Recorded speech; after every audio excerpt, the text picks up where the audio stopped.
Fifth and Climbing podcast is a sports business conversation on deals, data, and design.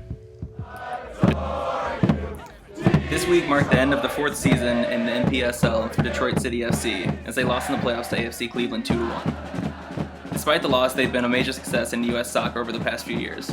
Backed by a rabid fan base, they've become minor media darlings across the nation and have nearly outgrown their home at Castech. After years of finding creative solutions to drive sponsorship revenue, they were finally able to land a corporate partner for their entire range, as they partnered with metro area Chevy dealers as the primary kit sponsor for 2015. So this kit sponsorship for the new season is actually a big deal for DCFC. What have they been doing to piece together solutions up to this point in their first 3 years? So in the past, the first year I think was the most interesting concept that they used. They couldn't find an overall sponsor. So what they did was kind of piecemeal together and have local businesses sponsor individual players for the season. So every jersey would have a different sponsor on the front of the kit, which I think is a really creative solution to that problem and probably provided more revenue than they would have been able to get if they had just one overall sponsor anyway. Right, and then in the 2 years that followed, they actually had to forego any sponsorship whatsoever, right? So at least on the front, they had them on the back. Right. As far as wanting something representing the team in the front, was there a difference where they felt pressure in their first year to have the standard football kit, and then as they saw sort of the Northern Guard come together and the support from the city really come out for these games, did they feel that pressure release as they move forward? Yeah, I think in the first year of a team, especially when you're starting from scratch like that, they really wanted something that would lend credibility to the team moving forward, and especially in soccer, it seems like there's so many Euro snobs, essentially, that look down on American teams that, especially I remember the MLS for a while didn't have jersey sponsors on all of their kits, so people would kind of look down on that, and I think that was some of the pressure DCFC was feeling and wanted to make sure that they were seen as a legitimate club in their first season. So they said even though they couldn't get one to go across the full range, we would at least have something on the front so when you saw the team playing, it looked real, like an actual team. And I also assumed that just needing that revenue stream in the first season after the inaugural costs of starting up a team, and then I think they have registration fees every year too to stay in the NPSL, they probably just needed that extra money in the first season. Right, so that's the big question. What really is the importance of sponsorship in the revenue mix for this team, which is probably has implications for, any lower tier team that's trying to prove out its fan base in communities across the country, right? Yeah. I mean, really there are three main drivers of revenue at this level at least. Ticket sales is probably the biggest for the most part. A couple years ago, they was making up about 40% of their overall revenue. Merchandising is also another big chunk, especially early on when they can't really generate the same sponsorship revenue that you would later on once you kind of have a solid footing in the league. And then sponsorship was about 15 to 20% in that first couple seasons for them. So as they increase that, obviously the cut will become bigger from that, and merchandising and ticket sales become somewhat less important. You're not necessarily relying on having huge attendance figures all season, so you can have a down game and still come out in the black at the end of the year. And this is if the team is holding constant, right? As opposed to FC is kind of on a growth path, so things are going to change. But the 15 to 20% estimate, that's just factoring in individual player sponsorships and back of kit sponsors, so that changes when someone like Chevy Dealers comes on board? Yeah, it absolutely does. In addition to just the back of the kits and everything, obviously the signage around the stadium and all of that stuff would factor into the sponsorships. But yeah, if they were only around 20% before and their operating budget back in the day was a couple $100,000, and now with the emergence of these deals, because in addition to the Metro Detroit Chevy dealers, they also have the two on the back of the jersey right now. Henry Ford Health Systems and M1 Imaging Centers, both local Michigan businesses. The total there, just between the three of those, comes to around $125,000 for the season, which has to be a huge chunk of their overall revenue for the season. And we actually got a look at the sponsorship offerings at the different levels that DCFC was pitching around at the beginning of the season. Yeah, the overall packages that they offer. I think they actually have a very sophisticated sponsorship model, especially for a team at that level. They have essentially offer 7 different packages or so, starting at the top with the primary kit sponsor. Then they kind of move down to the second level with the back of the jerseys. And they all, in addition to just being on the jersey, they get additional assets on the website with the live streams around the stadium, tabling around the stadium so they can actually interact with potential customers. So they actually have a really good mix of different touch points with potential consumers, which really has to drive up the value for them. So below that, I know they have a few others where they just kind of pare down the amount of elements being offered. And I think it goes all the way down to like a local business level where it's just a $1,000 sponsorship for the season just to have probably like a sign in the stadium and maybe some exposure on the website. Well, as you're saying, web impressions and attendance increases are going to really open up new avenues for DCFC going forward. Their attendance has tripled since 2012, their inaugural season. Largest jump came 2 years ago.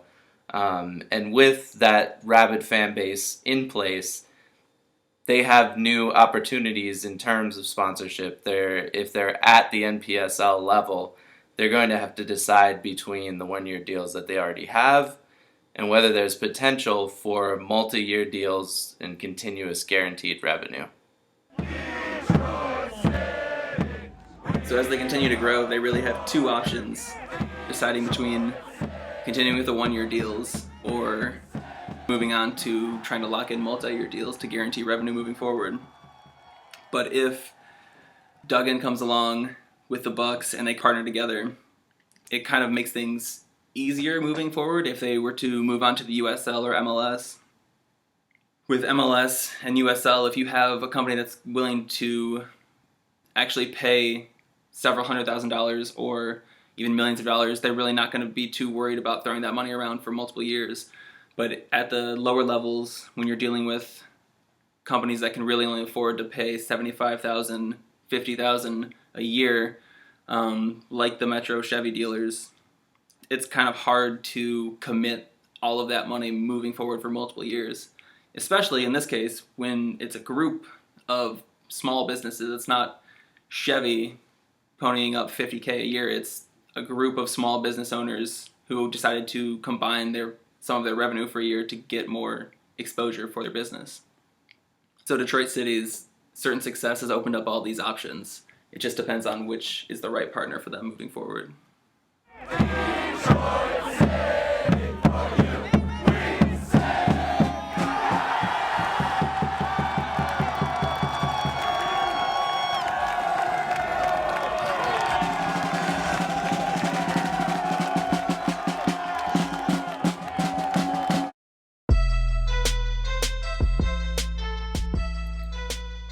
It's the range from fifth and climbing, breakdown of design in the global games. One of us is a sports business expert. One of us is just a pop culture head sports enthusiast. We'll let you guess which is which. This week we got a rundown throughout Europe. We're going across Europe. We're starting in England. Who knows where it'll take us? Take us through some purple and volt green territory. Your favorite? Into the MLS All-Star weekend and back home to the NBA.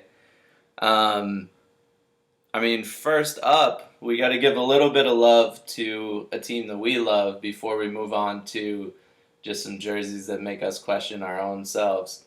This Arsenal third kit that came out is a little bit different from what we expected. Yeah, I don't really like the away or the third kits from Puma this year. I think you have a different take on it, but... You mean the templates or these Arsenal ones specifically? The Arsenal one specifically, sorry, okay. Yeah. Getting away from this for a second, like the away, I love the yellow and blue, but I think they messed that up with the gold and the weird diamonds on the front. It just doesn't play well. It doesn't look the same. Maybe I'm just missing something. I don't really get the significance of these colors. I don't like that they start halfway down and are now diagonal, because when we first saw them, they were just straight horizontal. So I guess I just don't really understand it.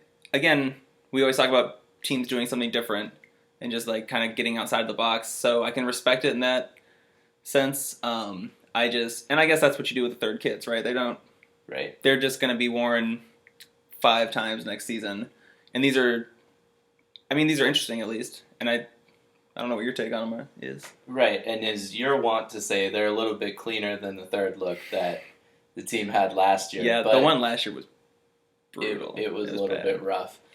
But, as you were alluding to their kits in past years as far as the aways went, had the yellow basis with blue on the collar, blue on the sleeves, and things like that. Yeah, it's kind of a classic Arsenal away kit. Right, and so this actually, I can kind of still see that pattern here where you have the gold representing the yellow, the blue is just softened on the stripe. It's sticking with that Arsenal pattern. Right. But you're right, just sort of the twist around the lower chest feels like, I don't know what, like a peppermint patty, like a candy cane or something like that. Oh, yeah. I can see that. Just like a freak show candy cane. Yeah. I just don't understand why it starts halfway down, too. Like, what's the significance? Why isn't it just that entire, like, just a bunch of sashes going across, basically? So, I always hate, like, PSG has this a lot, but, it's not really a good look to have the sponsor block kind of interrupt that. That is true, yeah. I mean, like we were saying, I see the Arsenal colorway here. I think that it's an interesting look. I guess the real test is, would I buy it or not? Probably not, but I wouldn't buy it. Puma actually hit in their first season with Arsenal. Does this smash your optimism at all? No, I think they improved the home kits this season. Okay. They took a chance on the third kit that wasn't quite as intense and ridiculous last year. Although now if we go back to last year's, I think it had some hints of Volt Green on it. We might like it more at this point. We can get to that later. So, yeah. But yeah, I mean, overall, I think they're sticking to the framework of successful Arsenal jerseys from the past. Like, the red and white obviously is a timeless look, and the aways so far have both been the yellow and the blue. So I think if they stick with that moving forward and maybe switch it up, like I don't think it's just like a blip in the radar this year. I think it's fine. I agree, and I want them to experiment. Yeah, we're all about that here. So I see the new Man City creeping into my eye view, but before we get to that, we have one team that was promoted from the championship. They got a very Atlanta United, AC Milan, throwback Metro Stars kind of color pattern here. Are we comparing them to a team that doesn't exist yet? And a team that no longer exists in the way that it once did. Fair. We're chasing fairies on the Fifth and Climbing podcast, but one fairy that grew into a real person. Bournemouth is in the Premier League. How do you feel about that? I'm pretty excited about it. Chicago Cherries out here. We're gonna have our own club to go watch. It's gonna be 3 of us probably, so gonna be exciting. Yeah, I mean, I didn't really know anything about this club last year until I met somebody who's actually from the city and kind of got me into the team, and I was following them during the championship last year, and they play a really attractive style of football. I had a chance to watch a few of their games towards the end of the year. They've been buying some new players that are they're younger and fringe championship / Premier League players where they can hopefully keep improving. So they're kind of buying some upside right now.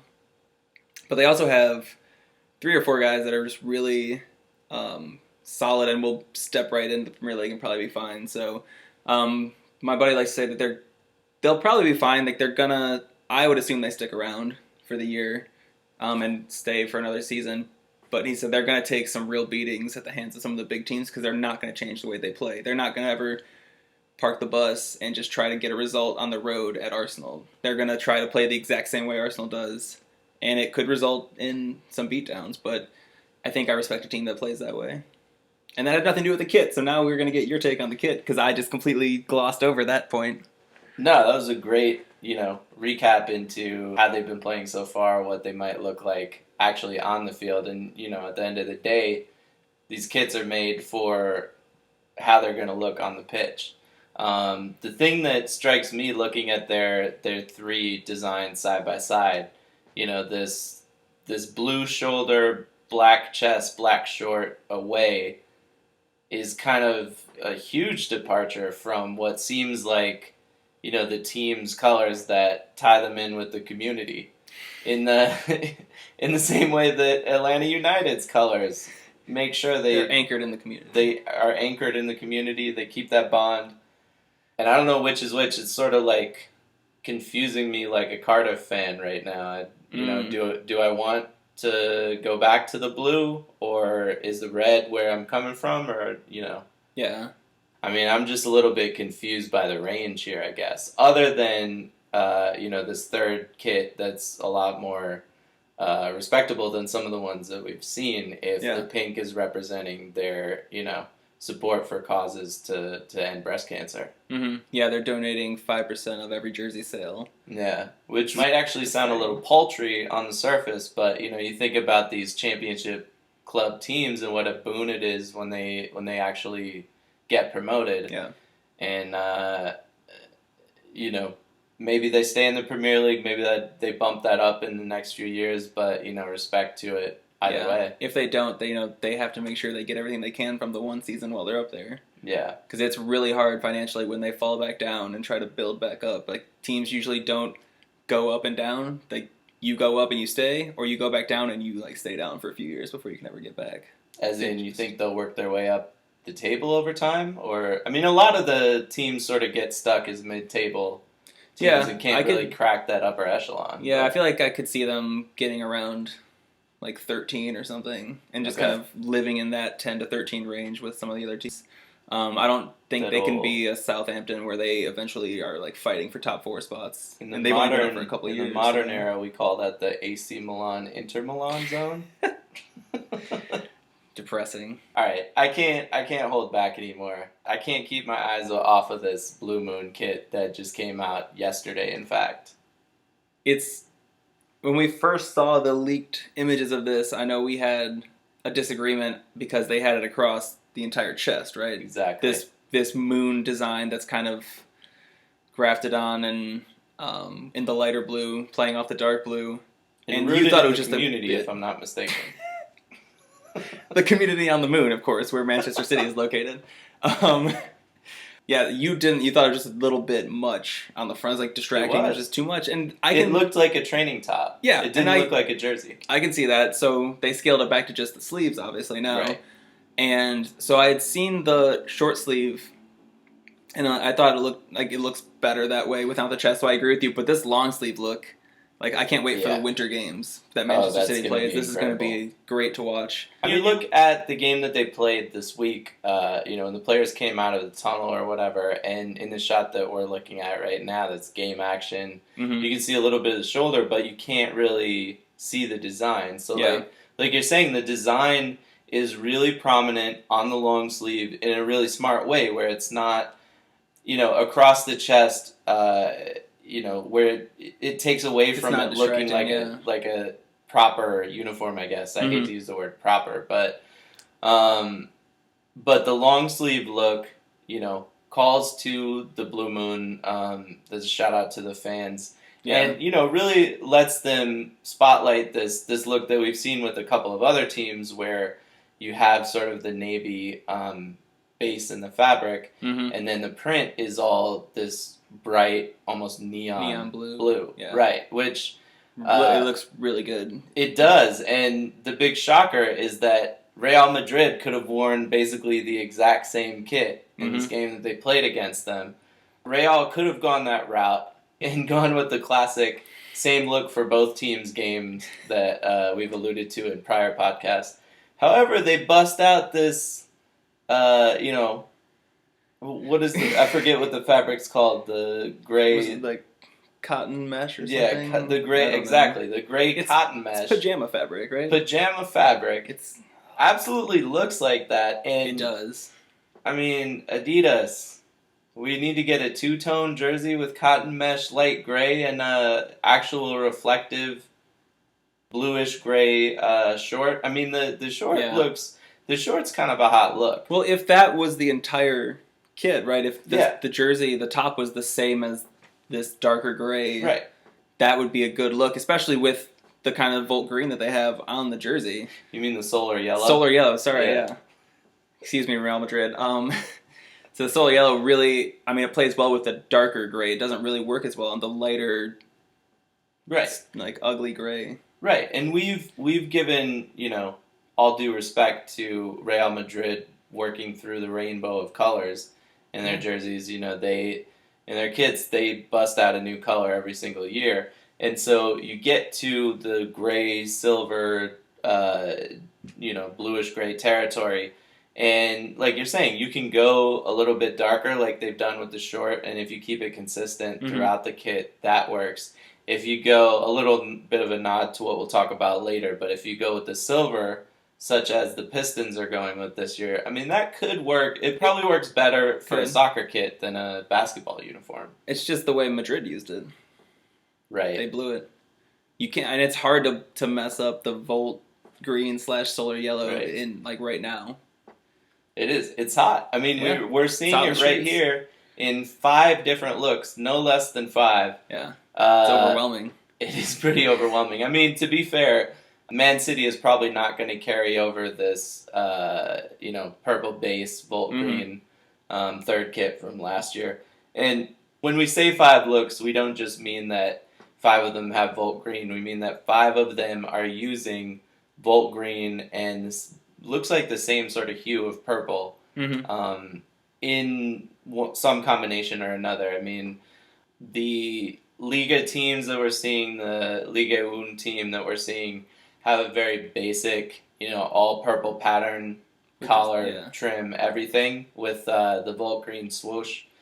And that's about it. Yeah, it's a very small hint of the Volt green. And obviously the big difference with the Man City third kit from last year is that Etihad is sort of blatantly in Volt green across the front.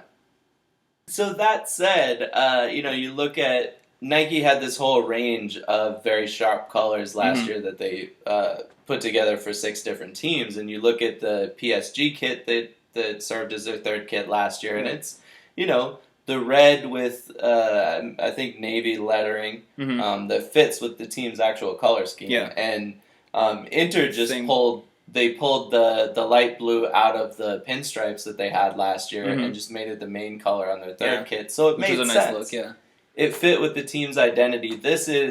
I can buy how that's a bit of a departure. If you have a problem with that, just don't buy the kit. Yeah. It's as simple as that. Yeah. We've got the Anderlecht jersey and the Seattle Reign jersey. Both of which prominently feature the Volt green. Play with the interplay between the Volt green and the purple in really interesting ways. And we talked about the Seattle Reign kit, I think last time we were on the pod. Your favorite kit in NWSL? I mean, between that and their training top and their, the home is hot, but, we're on to Volt green right now. Yeah, you're on a Volt green kick right now. On a Volt green kick. That's all about it. This is definitely, I respect it. This is definitely, we were saying this in prep, this is a fad.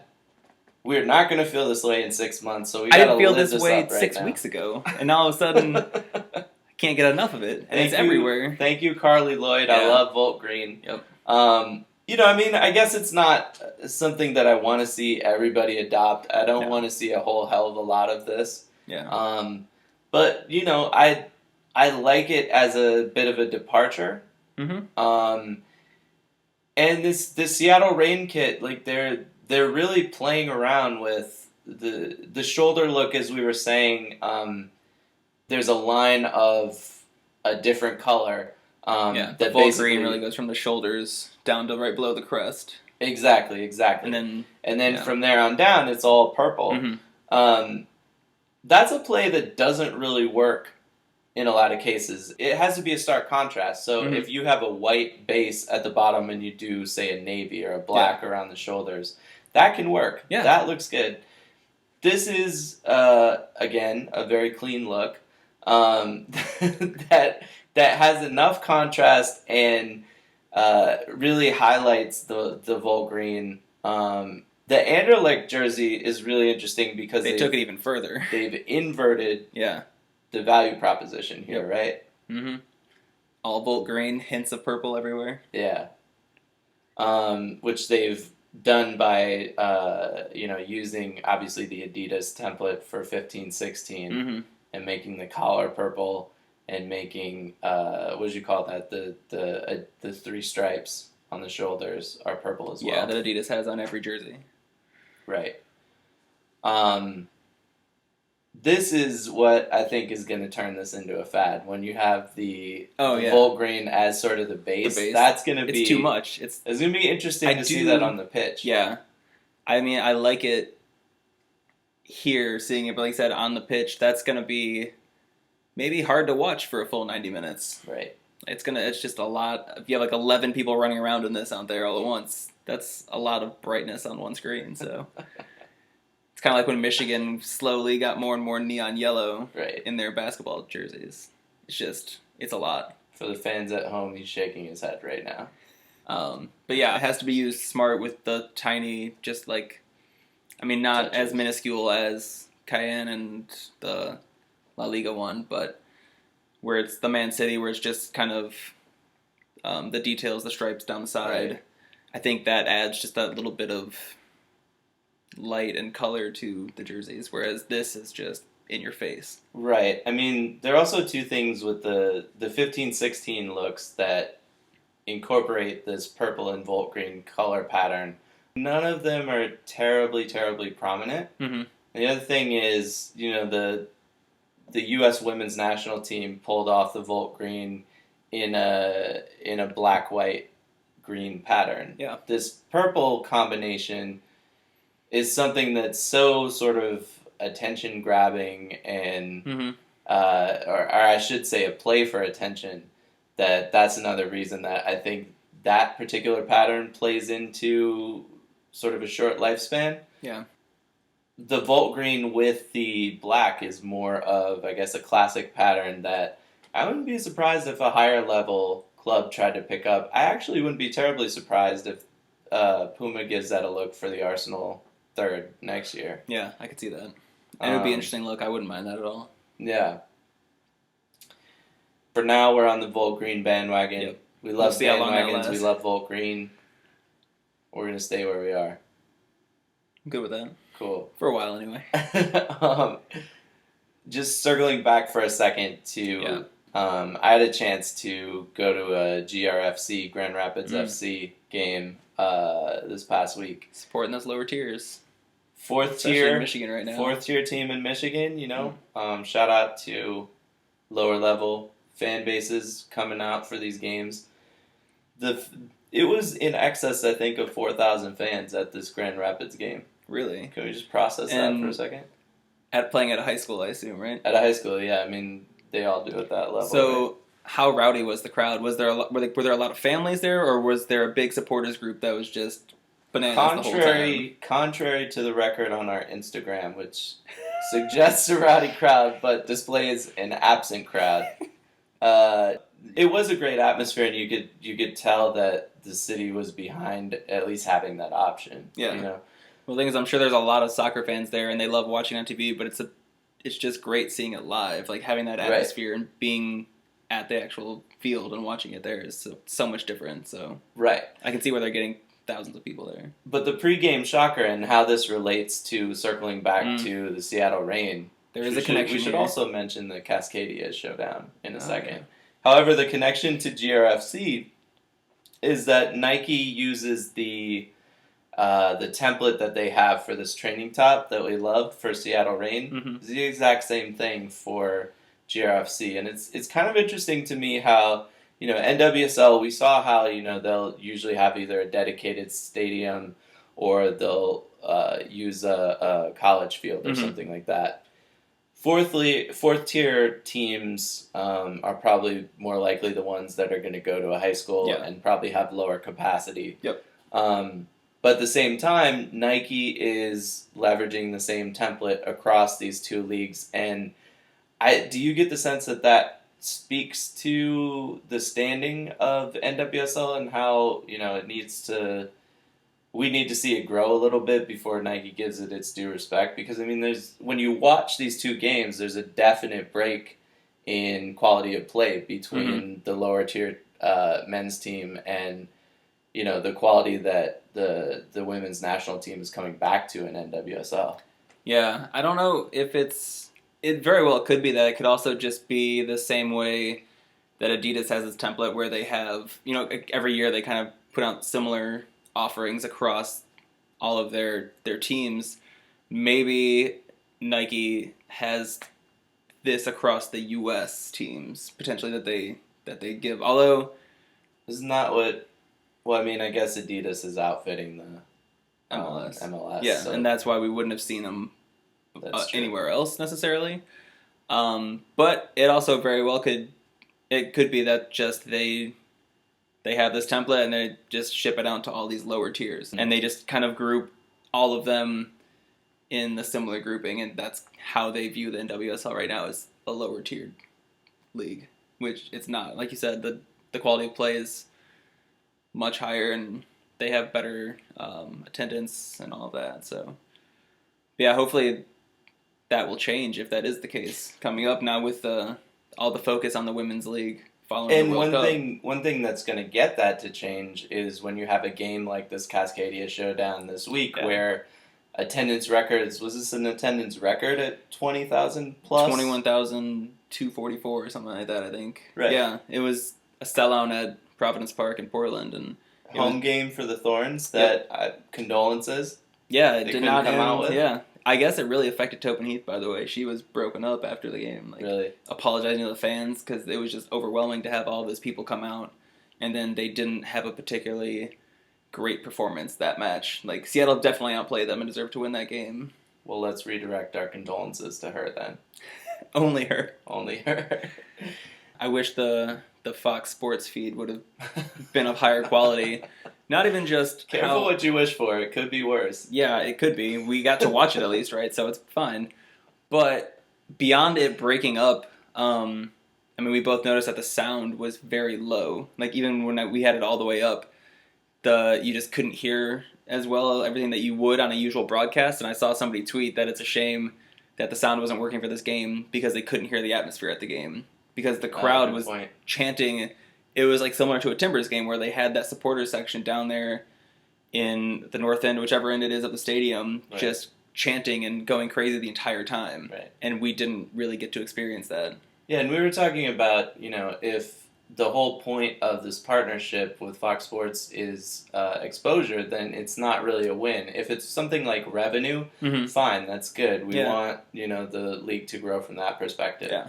But you already have all of your games on YouTube, which has an incredible audience, and the folks who are going to be driven to NWSL in the first place, they're going to find it there. Actually, folks who don't yet know about NWSL, I would assume, are probably more likely to find it on a broad platform like YouTube than... Yeah, well, the biggest... I think it's... Since it's on their Fox Sports Go platform, anybody could watch it even if you didn't subscribe. Mm-hmm. But... I think it would make more sense if they were doing this for those to actually be on TV, right? Like to be on Fox Sports 1 and broadcast to a larger network. So people might just be flipping through the channels and actually come across it at that point instead of just putting it on their online streaming service. Because that isn't really different than YouTube, like you said. The quality was worse. Yeah, if you're talking about audience, it's clear who the winner is there. If we're departing from winners, not so much a winner. Bringing up Tottenham. Yeah, all right. I mean, we want... If we're talking about on the pitch, that's a whole different story than wins and losses in terms of kit design. But facing Tottenham, we're going to have to watch this. And let's just call out, this is the MLS All-Star kit that was released a few weeks ago that we'll see in action this week. We get the sash. We get the color differentiation between the collar and the 3 stripes. We get the 20th anniversary patch on the at the very bottom of the jersey. Mm-hmm. I love this look. What do you think? Yeah. You love this look? I'm being sarcastic. Okay, I was going to say. Thought there was a hint of sarcasm there. But there are aspects of it. Yeah, there are aspects of it that are nice. The star being on the upper right-hand shoulder and then going down, the sash connecting to the maple leaf. Right. Representing, obviously, USA and Canada. is a nice touch, and the color fade is actually pretty awesome, and I Yeah. just noticed this, that the blue represents the U.S. with the star. Yeah, and the star is actually fading, and then it's the maple leaf. Yeah, the design red is the whole surrounding way. the maple leaf for Yeah. Canada. I respect that. Yeah, it's a nice touch. I do like I'm fine with it being the white with the red and blue accents on the collar and the stripes, and like kind of representing the MLS crest. But it gets kind of busy with a lot of different things going on. Like I said, the 20th anniversary patch. I just also can't get over the sash. I don't really know why it's such a big thing in soccer. And kit design, really, but... Right, but this is a very particular sash design here. Yeah. And I mean, there's really not that much else to the kit, so what either sells you on it or turns you off as far as this kit goes is the way the sash is designed, which is, taking the outline of the star and basically repeating it all the way down in a way that fades into the maple leaf. Mm-hmm. And, I mean, actually, much respect for figuring out how to make that look right and work, but it's something that I'm trying to figure out, what it calls back to. I mean, it almost feels like a stencil pattern or like a front of a notebook pattern from elementary school or something like that. Yeah, it's hard to put my finger on exactly what... I know what you're talking about, so I'm trying to think what that design is. Mm-hmm. I think I almost just talked myself into liking this jersey in a weird way. Because, I feel like we just called out more elements of it that are good than that are poor. It just happens to be that one that's not good is the most visible and obvious of all of the elements. So I think that might be... Because I think overall what they tried to do was in the right direction. They just... Maybe the actual execution at the end of the... Well, this is the subjectivity of design interpretation, too, where, neither of us are a big fan of the sash, but if we didn't have that sort of inherent barrier, then, and other than feeling like they took a star and just stenciled around it in 20 different places or 30 or whatever, we could get behind this look, and we definitely will unify behind it and against our boy Stephen Yun when the All-Star game is played. Yeah. Well, okay, so I guess the thing about it is I don't... Like we said, I like all the elements, but I don't know how else they would have captured that without the sash. I don't know how they incorporate the star and the maple leaf in a... I mean, you play with stars when you have a champion and you work those around a crest, and a maple leaf, you could put a star on a shoulder and a maple leaf on the other. Yeah. You could have... That was my first thought, too. Yeah, you could have just stars lining a certain area of the chest and work them... Sides. Yeah, just work smaller versions of those that are actually colored in. Don't make them so prominent. Right, and I think that the circularity of the AT&T logo gives you a lot of flexibility as far as where you put things across the chest. Yeah, and so you have some options like that, but I'm a little surprised. I think you're right. I think we're sort of talking ourselves into this look. I at least don't dislike it as much as I did at the beginning of this segment. I came into it ready like, this is a terrible jersey. Here's why, and I just talked myself into thinking it's decent. I think they did a pretty good job. Let's ponder who's going to be slipping into this kit next week, and maybe we'll talk ourselves into it even further. I mean, you had a couple of high fives, I guess. Probably not for Garber. Maybe not for the fans. Yeah. You also had a couple of gripes. Yeah, I think so. I don't have the same issue with Garber's selections as a lot of other people do. I get why they are kind of upset about it. Obviously, neither of them, when he made the picks of Frank Lampard and Steven Gerrard being his two commissioners' picks for the All-Star team, neither of them had stepped on an MLS field before. So, kind of hard to put them on the All-Star team when they've never even played against these guys. So I did get the outrage from some of the players and some of the fans even. But the fans can't really speak here because they kind of blew their the Fan 11 this year. They wanted Graham Zusi to start the game. Yeah, and that would be my biggest issue with the entire team is Graham Zusi, who is he's a good player. He's had a down year, though. He hasn't really recovered his form from a year or two ago. I think he has 1 goal and 4 assists on the season. Not exactly all-star caliber numbers. We were rattling off players earlier that have much better resumes so far, like Lloyd Sam. Shout out to BWP. And those guys. But the one who, the most glaring omission to me was Ethan Finley, which a lot of people might not have heard of, especially prior to this year. He plays for the Columbus Crew. He's kind of a winger. He has 6 goals and 11 assists. He leads the league in assists at this point. Wow. Mostly in thanks to Kai Kamara, who's the new forward they picked up this year, who is the league leader in goals. It's 13.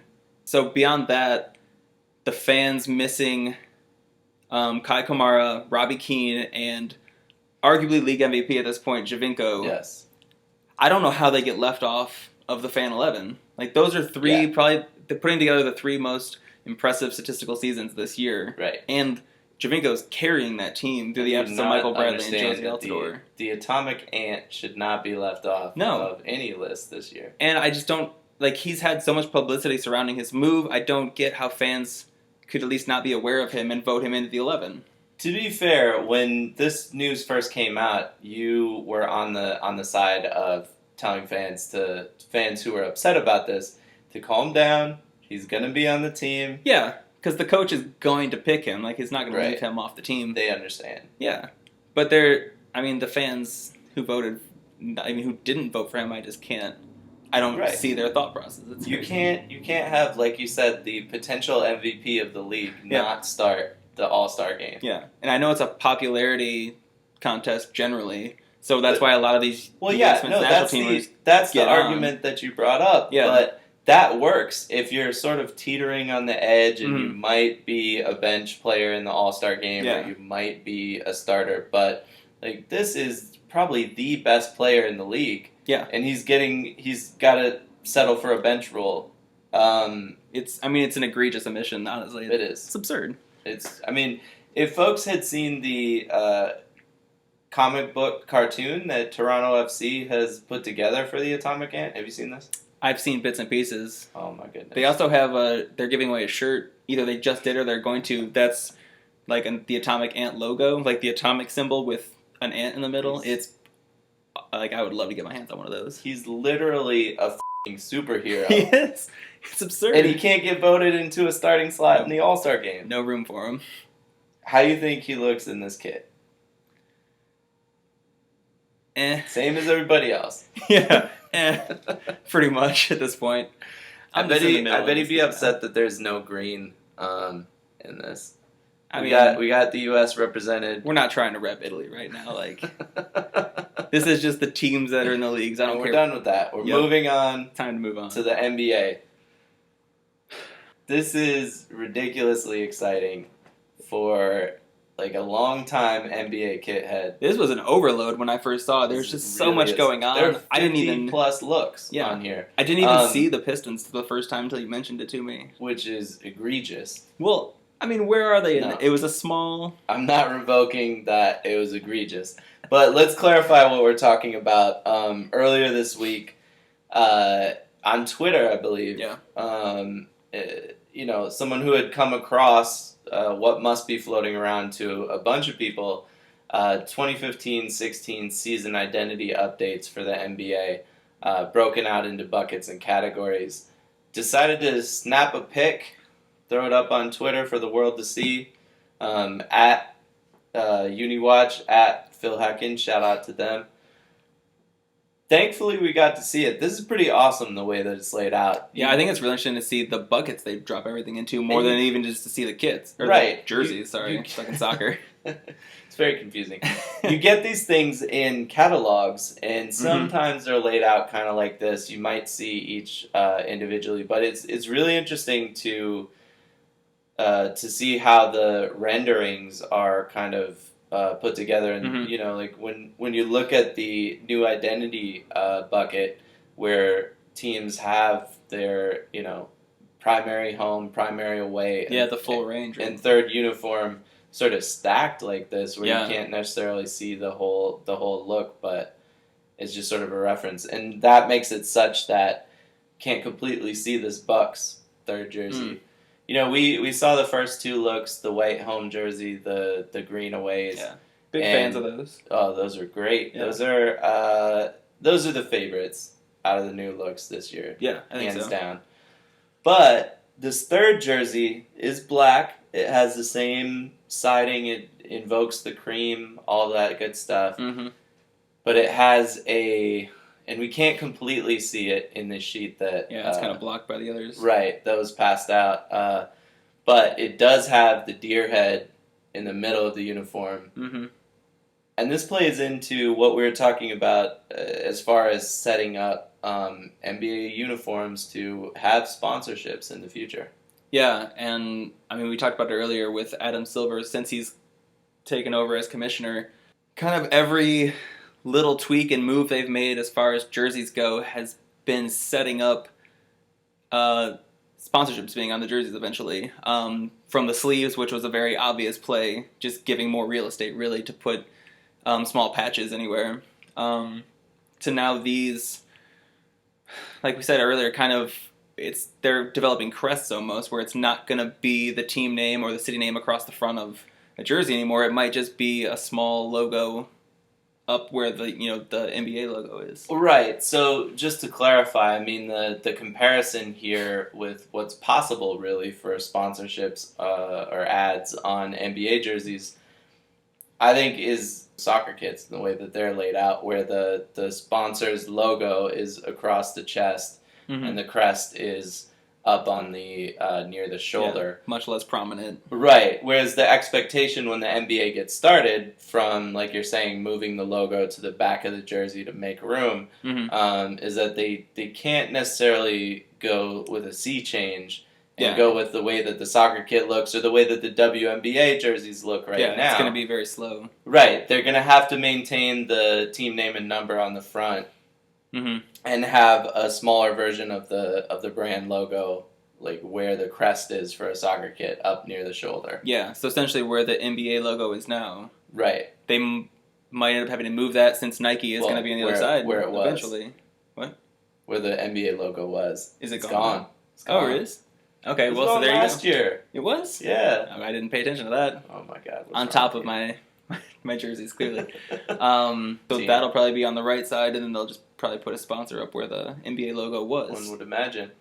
And that's the easy transition to kind of get people used to sponsors being on the jersey and not have it really take away from the overall aesthetic of a jersey. But then once they're used to it, and I hadn't thought of this until you pointed it out, that sponsorship can then drift down, mm-hmm. and the interplay can kind of invert, where the teams have this crest, like the deer head in the front of their jersey, that can just sort of drift up. Or the way that the CLA, the LA Clippers, basically have a built-in crest now too, that can just drift up to the shoulder on their uniforms. Mm-hmm. And I mean, a lot of teams, I mean, since they all have to have like the basketball in their logo at some point, a lot of them are like these round.